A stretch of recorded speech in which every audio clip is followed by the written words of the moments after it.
سلام تخطاتلت نايس channel كمي كنيخم كمي تخونو سناي كتكون نايوتر من يوتيو نايلو ما عرستي قطع لدقنستيو تتنكف يا كتكون of course ابغزو فغري ابغزو حدار زقاطمو بدهوتاتن اتحساسبانا نمسفحان يا كتكون مچم ابغزو فغري ابغزو حدار اودات زيفتو بحرلو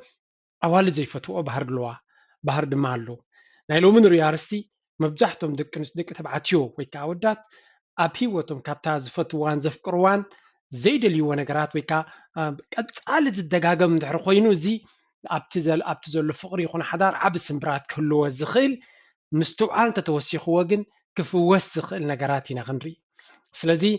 ነዛ ቪድዮ እዚኣ ትርእያ ዘለኺ ነፍሲ ወከፍና ነፍስና ክንፍትሽ ወዲ እንድሕር ኮንካ እዚ ባህርታት እዚ ከይተረዳእካ ካብ ተዘውትሮ እንተለኻ ብምስትውዓል ክትጥቀመሉ ጓል ንሰይቲ ኮይንክ ድማ ቀንዲ እዘን ሎሚ ንሪአን ዘለና ባህሪያት ነቲ ዘለክ ጉዕዞ ሂወት ናይ ፍቅሪ ይኹን ናይ ሓዳር ከበላሽዋን ክፅይቃን ዝኽእላየን እንተተኣሪመን ከዓ ፅቡቕ ፍቅርን ፅቡቕ ሂወትን ከም ዝህልወና ክገብሩ ዝኽእሉ እዮም እሞ ግዜ ከይወሰድኩ ቀጥታ ናብታ ርእሲ ክንከይድ ኢና men hate women who do these things regularly تا ቀንዲ ኣገዳሲት ኣርእስቲ ኣብዚ regularly እዚ ነገራት እዚ ሓደ ግዜ ክልተ ግዜ ስለ ዘጋጠመ ፀገም ኣይኮነን ዝደጋገም ምዝኸውን እዩ ፀገም ዝኸውን ስለዚ ቀጥታ ናብቲ ኣወዳት ዘይፈትዎ ባህሪ ሓደ ብሓደ ክንርኢ ኢና ካብ መጀመርያ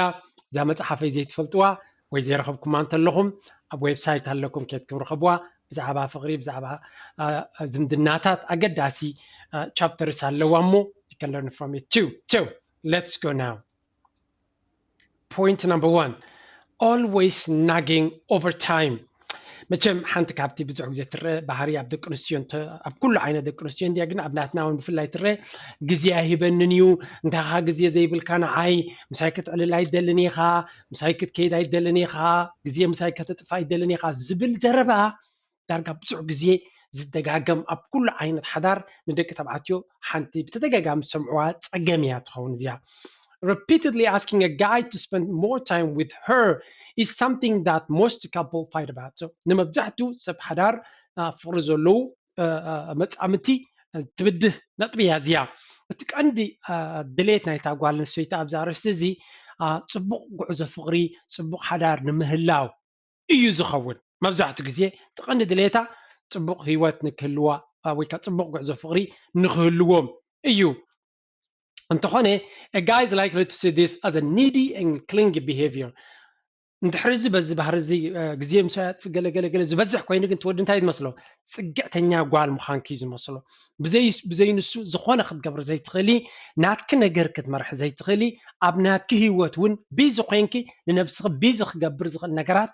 زي بالكنا سب كوينكي خد سمعيه زخات صبغ بحري كونن معناتو سب حق سكام سخا قلل غزي خطف صبغيو ኣብ ጉዕዞ ፍቅሪ ድማ ኣገዳሲ ደጋጊመ ይብለ ኣለኹ ናትካ ግዜ ድማ ክህልወኩም ኣሎ ንዓኹም ንነፍስኹም ቤዝ ዝገብረኩም ነገርካ ምፍጣር ናይ ነፍሲ ወከፍ ኣብቲ ሓዳር ዘሎ ኣብቲ ፍቅሪ ዘሎ ሰባት ሓላፍነት እዩ እንታይ እዮም ዝብሉ ሕጉስ ሓዳርን ሕጉስ ፍቅርን ክህልወካ ክልተ ሕጉሳትን ብሂወቶም ዕጉባትን ሰባት ክትከውን ክትክእል ኣለካ እቲ ሓደ ኣብ ሂወቱ ዕጉብ ብዙሕ ነገር ዝገብር ዘሎ እቲ ሓደ ግን ወላ ሓንቲ ዘይገብር ዘሎ እንተኮይኑ ኩሉ ግዜ ነቲ ሓደ ናብኡ ክስዕቦ ምስ ግዜ ከጥፍ ጥራይ ይዘሊ ስለዚ find your passion ንዓኸ ደስ ዝብለኪ ንዓኸ ደስ ዝብለካ ረኺብካ ግዜኻ ዋጥፍእ It gets worse when it is related to the amount of time guys spend with their own friends ዝድማ ምሳይ ግዜ ዘጥፋ ጥራ ዘይኮነስ ምስ ዕሩኽቱ ድዩ ምስ ካልኦት ሰባት ክራኸብ ምዝደሊ ድማ ንዓይ ገዲፍካ ትኸይድ እንታይ ኻ ኩሉ ግዜ ምስ መሓዙትካ ንዕሩኽትኻን እናበልካ ነትወዲ ድማ ዋላ ምሳኺ ግዜ እናጥፈ ከሎ ነተን ሓደ ግዜ ምስ ሰባት ዝራኸበን ዕንቅፋትን ፀገምን ትፈጥር ተለኺ እዚ ድማ ኣዝዩ ሕማቕ እዩ ምክንያቱ sometimes ንስኸውን ምስ ዕሩኽትኺ ምስ መሓዙትኪ ምስ መካይትኺ ክትራኸብ ግዜ ናትክ ክህልዎ ከሎ ንሱ ድማ ናቱ ክህልዎ ኣለዎ ኣብዚ ድማ ባእስን ጭቕጭቕን ክፈጠር ኣይግባእን እዩ እዚ ዓይነት ጭቕጭቕ ኣብ ሂወት ዓብይ ስምብራት ሕማቕ ስምብራት ክገድፍ ስለ ዝኽእል ኣብ መወዳእታዊ ናብ ካልእ ክኸይድ ስለ ዝኽእል ቁፅሪ ሓደ ርኢና ኣለና number 2 overanalyzing social situations እዚኣ ድማ እንታይ እያ ወድን ጓልን ኣብ ሓደ ቦታ ይኸዱ ሰባት ይረኽቡ ኣደኑ ኣብ መርዓ ድዩ ቤተክርስትያን ድዩ ኣብ ካልእ ኣጋጣሚ ሽዑ ትወዲ ይዛረብ ንሳ ትዛረብ ድሕሪኡ ገዛ ምስ ተመለሱ እታ ክስቶ ከም ዝበላ ንስኻ ንክስቶ ከም ዝበልካዮ እንታይ ማለትኩም እዩ ነቲ ዘረባታት ውሽጢ እናኣተወ በቃ ውሽጢ ዝመፅእ መዓት ዲቴይልስ ነቲ ዘረባ ከምዚ ማለቶም ንከምዚ ማለት ኮይ ከምዚ ንክትብል እያ ኮ ኢልካ ኣናላይዝ እናገበርካ ነቲ ዘረባ እናፈታተልካ ዝመፅእ ሕንፍሽፍሽን ዘይተደልየ ስምዒታትን እዚ ኣብ ኩለና ይብልኒ ግን ብዙሓት ደቂ ኣንስትዮ ከም ባህሪ ዘዘውትሮ እዩ ንዘረባ ከም ዘረባ ጥራይ ይርዮን ደቂ ኣንስትዮ ኣብ ውሽጡ እንታይ ዕላማ እንታይ ብሕቡእ ክበሃል ዝድለ ዘሎ ንወዲ ግን ከምኡ ዝበሃል ነገር የለን ንወዲ እታ ዘረባ ዘረባ እያ ንኺድ እንድሕር ኮይና ንኺድ እያ ንፅናሕ እንተ ኮይናኻ ንፅናሕ እያ ፀጊበ እንድሕር ኮይነ ፀጊበ እያ ጠምየ እንድሕር ኮይንኻ ጠምየ እያ ኣብ መንጎ ዘሎ ላይንስ ኣገዳሲ ኣይኮነን ደቂ ተባዕትዮ ስለዚ ፍኮርስ ደቂ ኣንስትዮ ኣብ መንጎ ናይ ምንባብ ክእለተን ፍሉይ እዩ ፅቡቕ ድማ እዩ እዚ ደቂ ተባዕትዮ ግን ሓደ ግዜ ሲምፕል ሂወት ናቶም ከዓ ፅቡቕ እዩ ኣብዚ የድላ ሓሸውየ ንርእሶም ኣይእትዎን እዮም ብዛዕባ ዘገድሶ እምበር ብዛዕባ እዚ ዶ ኮይኑ ኸውን ከምዚ ዶ ኸውን እናበሉ ኣብ ቲዮሪ ኣብ ዘይከውን ኣናሊሲስ ንክነብሩ ኣይግደዱን እዮም so between lines ብሎ መንጎ ዘረባ ዘሎ ነገራት ኣብ ምስትውዓል ብዙሕ የብሎምን and they get annoyed when women overanalyze conversations and social situations ደቂ ኣንስትዮ ድማ ታጓል ድማ ኩሉ እቲ ውሽጢ ዘሎ እዚ ከምዚ እናበለት ኣናላይዝ ትገብሮ ተኮይና ነቲ ወዲ ክርብሽ ይኽእል እዩ guys typically like to take things on face value and are unlikely to be as good as women in understanding the emotions of them so ደቂ ተባዕትዮ ከም ደቂ ኣንስትዮ ይኮኑ ስለዚ ታጓል ነቲ ንሳ ዝረኣያ ኩሉ ነገር ንዑ እዚ ከምዚ ከይከውን ገለ እናበልካ እንድሕሪ ተብሎ ኣለኻ መዋጥር ክኾነ ይኽእል እሞ ኣይፈትዎን ኢኻ ብዙሕ ግዜ ክበዝሕ ከሎ so next time you try to overanalyze a conversation ድሕሪ ሕጂ ኣብ ዝኾነ ኣጋጣሚ ኮይኑ ነቲ ዘረባ ኣናላይዝ ወይ ከዓ ክትፈታትልዮ ኣብ ትፍትንዮ ግዜ ነቲ ወዲ ተፅዕኖ ኣይትኾን እዮ በይንኽን ተደሊኺ ንዑ ግን 10 ግዜ ከምዚ ዝኸውን እናበልካ እንድሕሪ ተብሎ ኣለኻ ደስ ኣይብሎን ንወዲ ከም ባህሪ ማለት እዩ number 3 guys hate comparisons ብፍላይ ድማ ኣብ መንጎ ኣብ ዝምድናታት ማለት እዩ ደቂ ተባዕትዮ ውድድር ኣይፈትውን እዮም ውድድር ማለት ሕጂ እንታይ ማለት እዩ ናተይ ሂወት ምስ ናይ ካልኦት ሂወት ሓዳርና ምስ ናይ ካልኦት ሓዳር ናብራና ምስ ናይ ካልኦት ናብራ ደቂ ተባዕትዮ እዚ ብዙሕ ግዜ ኣይፈትዎን እዮም unfortunately ብዙሓት ደቂ ኣንስትዮ ግን victims ወይ ከዓ ግዳይ ናይ ዝፀገም እዚ እየን ዝኾና ብምስትውዓልን ብዘይ ምስትውዓልን እንታይ ክንሪና guys hate it when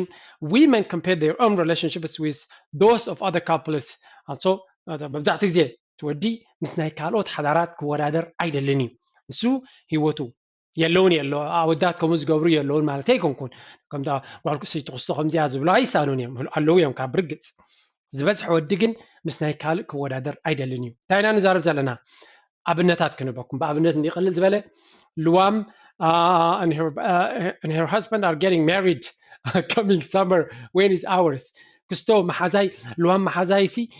ምስ ሰብኣያ ምስ ዓርካሲ ይምርዓውሎ ዝመፁ ዘሎ ሳመር ዘረባ ትመፅእ ማለት እዩ ፅቡቕ ክብል ይኽእል እዩ ናትና ከማኣስ እዩ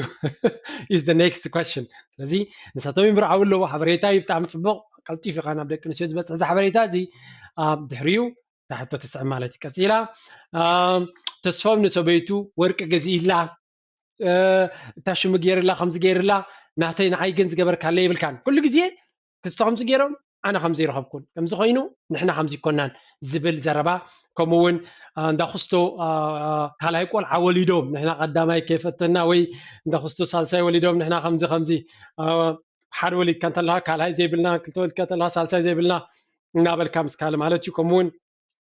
ኦፍን ጎሃውት እንዳክስቶ ሄለን ምስ ሰብኣያ ወይ ምስ ዓርካ ኩሉ ግዜ እዮም እንዳሻሂ ዝኸዱ ኣብ ከምዚ ቦታ ከይዶም ቫኬሽን ይገብሩ ከምዚ ይገብሩ ንሕና ግን ኩሉ ግዜ ኣብዛ ገዛና ዝብል ውድድር እዚ ነቲ ወዲ ዘየድሊ ተፅዕኖ ወላ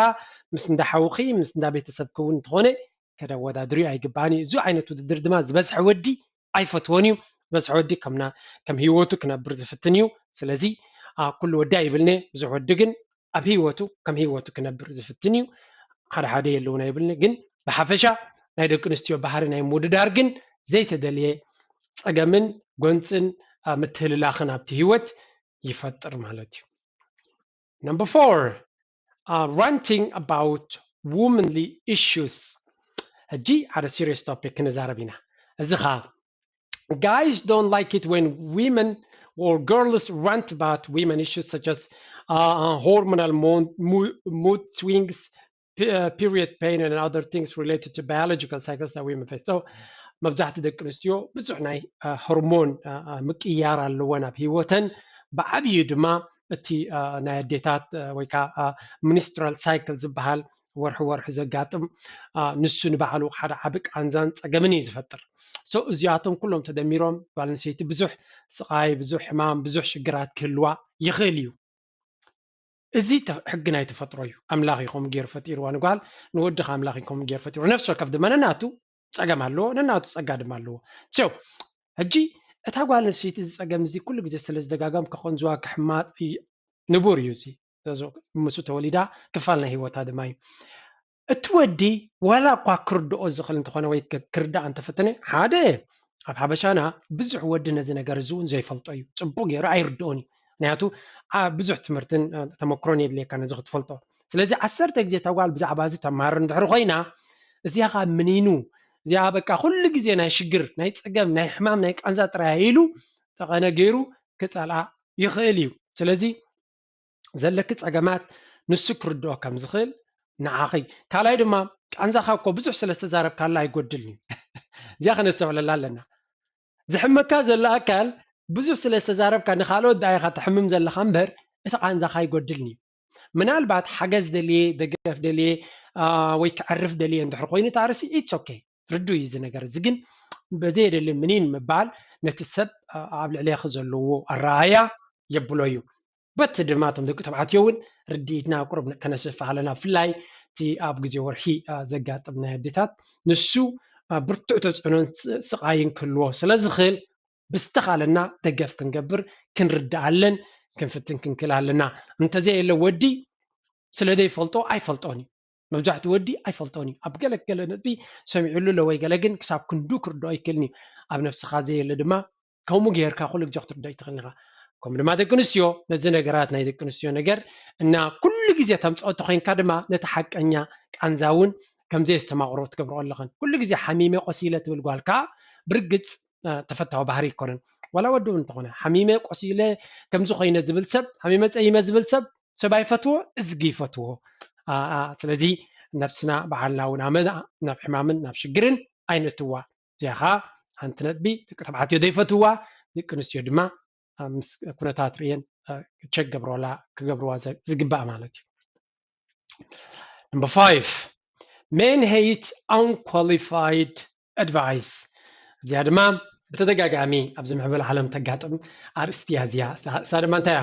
men hate it when their wives or girlfriends start giving advice or directions while they are driving so let's say ተቕልል ዝበለት መንገዲ መኪና ይዝውሩ ኣለዉ ክልቲኦም ወዲ ሰብኣይ ይዝውር ኣሎ ወይ ወዲ ይዝውር ኣሎ ታጓል ከዓ ኣብታ ናይ ንግስቲ ቦታ ኮፍ ኢላ ኣላ ትዝወር ኣላ ማለት እዩ ስለዚ ትወዲ ሰራሕተኛ እዩ ታጓል ከዓ ቦስ እያ ማለት እዩ መብዛሕትኡ ግዜ ቦስ መኪና ስለዘይዝውር so anyway እቲ ወዲ ክዝውር ከሎ ብፍላይ ኣብ መኪና ክመፅእ ከሎ ደቂ ተባዕትዮ እታ መኪና ይፈልጣየ መኪናይ ይፈልጣየ ከመይ ኢላ ትኸይድ ናበይ ከይድ ኣለኹ ይፈልጥ እየ ስለዚ ብዙሕ ምስኣ ዘተሓሕዝ ደቂ ተባዕትዮ ምስ መኪና ዘተሓሕዝ ብዙሕ ነገራት እዩ ዘለዎ ስለዚ when they are driving ክዝውሩ ከለዉ መብዛሕትኡ ግዜ ኮንፊደንስ ገይሮም ክዝውሩ እዮም ዝደልዩ 10 ግዜ ሰብ ክነግሮም ኣይደልዩን እዮም ቁርባን ኣብዚኣ ሓድሽ ዓዲ ይኸይድ ከለኹ ሰብ ክሕግዘና ይፀልእን እየ ኣብቲ ጥቃይ ዘሎ ዲጄ ዝብሎ ነታ ጂፒኤስ ፅቡቅ ገይሩ ማነጅ ክገብረለይ ዝኽእል ተኮይኑ ኣይፀልእን እያ ብሓፈሻ ግን ንሓደ ሰብ ዝዝውር ዘሎ ሰብ ብናቱ ወይ ከይድካ ብትሬን ኪድ ወይ ብካል መኪና ኪድ ወይ ድማ በታ ንሱ ዝመርሓ ዘሎ ንክኸይድ ዕድል ክትህብ ኣለካ እቲ ቀንዲ ዝሕርቆም ድማ ዘይትፈልጦ ሓበሬታ ወይ ዘይትፈልጦ ነገር ክትመክር ክትጅምር ከለኻ እዚኣ ንወዲ ቆለጫ ትብሎ ምክንያቱ ዝበፅሐ ወዲ ምኽሪ መዓሲ ዝሓትት መልሲ ምሳኣነ ወድን ጓልን ፍልልይ ኣለዎ ጓል ወላ እቲ መልሲ እናፈለጠቶ ክትዛረብ ትኽእል እያ ኢትስ ኦኬ ወዲ ግን ሕቶ መዓሲ ዝሓትት ሓንቲ ነገር ምስ ኣበየቶ ጥራይ እንተዘይ ኣብያቶ ይፈልጣ እዩ ማለት እዩ ስለዚ ክገብራ ኢኻ በታ ትመስሎ ክገብራ እዩ ስለዚ ኣብ መኪና እንተሎ ነቲ ወዲ ብዙሕ ግዜ ሓገዝ ደሊ ዲኻ ክሕግዘካ ደሊ ዲኻ ኢልካ ምውካስ ኣገዳሲ እዩ እወይ ደልየናይ ከምዚ ተኢልካ ምሕጋዝ ኣገዳሲ ተዘይለ ኣምፃ ቢልካ ተናብዛ እንተዓፀፍ በዚ እንደኸይድ ከምዚ እንደግበራ ቀስ እንደበል ፍሬን እንደሓዝ that's not good ዝኾነ ኣውቲስታ ይፈትወኒ ምክንያቱ ኢጎ እውን ስለ ዘሎ ኩሉ ሰብ ኣነ ነፍሰይ ዝኻልኩ ኣውቲስታ እየ ስለ ዝብል ብዙሕ ክትነግሮ የብልካን ሓገዝ ኣብ ዘድልየሉ ግን ሓገዝ ምሃብ ሕማቕ ኣይመስለንን ብኣይ ወገን ማለት እዩ So this typically leads to a lot of fights when a couple driving to. The guy will blame it for the girl who gave bad directions. ስለዚ ኩሉ ግዜ ኣብ ሓደ ቦታ ክትከይድ ከለኻ ንሓትሕትካ ክትናበብ ኣለካ ትወዲ ባዕሉ ተረጋጊኡ ክገብሮ ዝኽእል እንተኮይኑ ፋይን ተረጋጊ ክስኺ ካልእ ክግበሪ ሓገዝ ዘድሊ እንተኮይኑ ድማ ሓግዘኒ ምስ በለ ክትሕግዝዮ እንተፈቲንክ ድማ ዝበለፀ ክኸውን ይኽእል ማለት እዩ Number 6 pushing them to open up Yes, another point ድማ ኣብዚ ደቂ ኣንስትዮን ደቂ ተባዕትዮን ፍልልይ ኣለዎ ደቂ ኣንስትዮ ስምዕታተን ንክገልፃ ኣብ ልበን ዘሎ ንኸውፅኣ ደስ እዩ ዝብለን ኩሉ ሰብ እውን ፅቡቕ ይኮኑ ሕጂ እቶም ኣወዳት ግን ኩሉ ግዜ ከመይ ይኮኑ ሓደ ግዜ ልብኻ ደሎ እንዶ ከፊትካ ንገረኒ ተደይብልኻ እንታይ ካ ትሓስብ ዘለኻ ዝበለ ወዲሲ እንታይ ካ ትሓስብ ዘለኻ ولا عندي حاسب يلغون ده حاسب امبارح لا ده حاسب كقول غلي ودي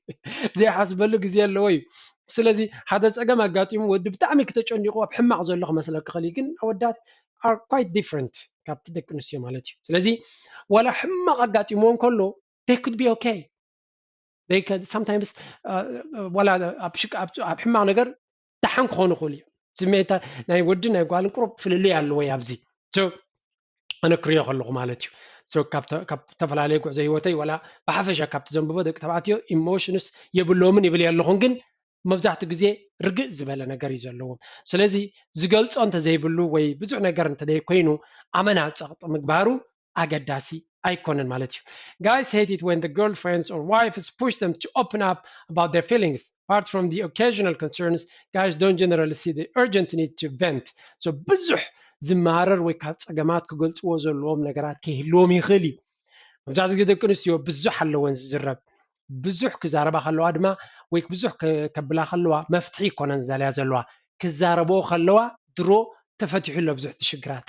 ንክዛረባ ፅቡቕ ኢና ኣን ደቂ ኣንስትዮ ካብ ቬኑስ ዝመፀ ካብ ካልእ ፕላኔት ዝመፀ ደቂ ተባዕትዮ ካብ ማርስ መፅኦም እዮም መሬት ተረኺቦም እዩ ዝበሃል ስለዚ ንናቶም ፕላኔት ዘለዎም ኢና ኣነባብራ ሶ ዘብዚ እውን ጥንቃቐ የድሊ While there are always exceptions with guys who really like to talk about and open up, most guys are not as sociable as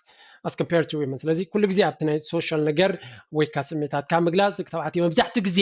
ድኽም ዝበሉ እዮም ካብ ደቂ ኣንስትዮ ወይ ካ ፍልይ ዝበሉ እዮም ድኽም ዝበሉ ኣይብሎም ፍልይ ዝበሉ እዮም ሶ ኣመና ፀቕጡ ክትገብረሉ ካላ እታ ጓል ኣይፈትን እዩ ሶ ቀንዲ ኣገዳሲ ኣብዚ እንታይ ወዲን ጓልን ንስኽን እቲ ሰብኣይክን ፍልልይ ከም ዘለኩም ናይ ተሓሳስባን ናይ ከም ሰባቱ ንናትኩም ኣካይዳ ከም ዘለኩም ፈሊድካ ከተኽብረሉ ክትክእል ኣለካ ንኣነ ከም ስለዝኾንኩ ስለምንታይ እሱ ኣነ ብዙሕ ስለ ዝነገርኩ ስለምንታይ ዘይነግረኒ ዝበሃል የለን ሶ እስኺ ካልእ ዓይነት ሰብ ኢኺ ንሱ ካልእ ዓይነት ሰብ እዩ እዚ ድማ ርዲኢትን ክብረትን የድልዮ ናይ መወዳእታ hate messing up with their gadgets እዛ ቁፅሪ ሓደ ዘላ እዛ ቁፅሪ 7 ዘላ is one of the very important ከም በዓል ኣነ ማለት እዩ መብዛሕቶም ደቂ ተባዕትዮ ቴሌፎኖም ኮምፒውተሮም ጂፒኤሶም እቲ ቴክኖሎጂ ንሶም ዝጥቀሙሉ ብዙሕ ነገር ካስተማይዝ ገብርዎ እዮም ምስቲ ኩነታቶም ከም ዝኸይድ ገይሮም የቀናብርዎ እዮም ኣነ ከምኡ እየ መፍትሒ ኣበይ ይቕመጥ ፖርትፎሊዮ ኣበይ ይቕመጥ ቴሌፎን ኣበይ ትቕመጥ everything ይቕምጠ እየ because ስለዚ ክርስዕ ኣይደልን ኢኻ ዝኾነ ነገር ክርስዕ ኣይደልን እየ ክትርስዕ ተዘይደሊኻ ክትወፅእ ከለኻ ካብ ገዛኻ ነጥብታትካ ኣበይ ከም ዘሎ ታክ ታክ ታክ ታክ ታሪምካየን ብሙሉእ ቦታ ነዘን ኣለዋ ዝበዝሕ ግዜ ኣይርስዕን እየ ድማ ስለዚ ከምኡ ስለ ዝኾንኩ ኮምፒውተረይ ኤቭሪቲንግ ኣበይ ክወርድ ኣሎ ብኦርደር ከውርደ እየ ዝደሊ ቢካዝ ደልየ ንክረኽቦ ስለ ዘሸግረኒ ነዚ ቀያይሩ ዝፀንሕ ሰብ ድማ ምሳይ ፅቡቕ ዝምድና ክህልዎ ኣሸጋሪ ዝኸውን መብዛሕትኦም ደቂ ተባዕትዮ ድማ ከምኡ ባህር ኣለዎ ስለዚ ንብረት ናቶም ክትጥቀም ከለኺ ቴሌፎኖም ድዩ ኮምፒውተሮም ድዩ ተተኻለን እናትካ እንዲ ፅቡቕ እንተደየለ ግን ብዙሕ ዘይምቅያር ስለዚ ብዙሕ ቀያይርክ ተዘነክዮ ወዲ ተባዕታይ ብቐሊሉ